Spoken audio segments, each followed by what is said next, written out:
Terkait penahanan kasus korupsi Bank Sumsel Bubble, kita sudah terhubung dengan rekan kita Bella di Kejati Sumsel. Selamat malam Bella. Malam Ical.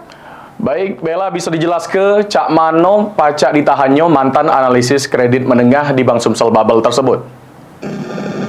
Baik, dapat saya laporkan rekan Ical. Sekitar jam 7 dalu tadi, pihak penyidik Kejati Sumatera Selatan sudah melakukan penahanan terhadap tersangka Asri Wisnuwardana, juru kasus korupsi di Bank Sumsel Bubble. Tersangka Asri Wisnuwardana ini terjerat kasus korupsi fasilitas kredit usaha menengah yang diajukan oleh PT Gatramas Internusa sebesar 13,9 miliar rupiah.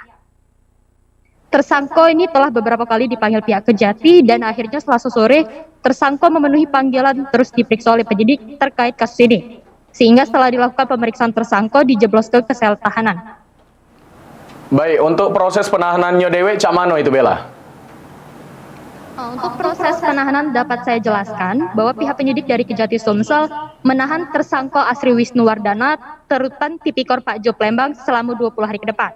Karena untuk tersangka ini dianggap penyidik sudah melanggar pasal 2 sama 3 Undang-Undang RI nomor 20 tahun 2001 tentang Tipikor.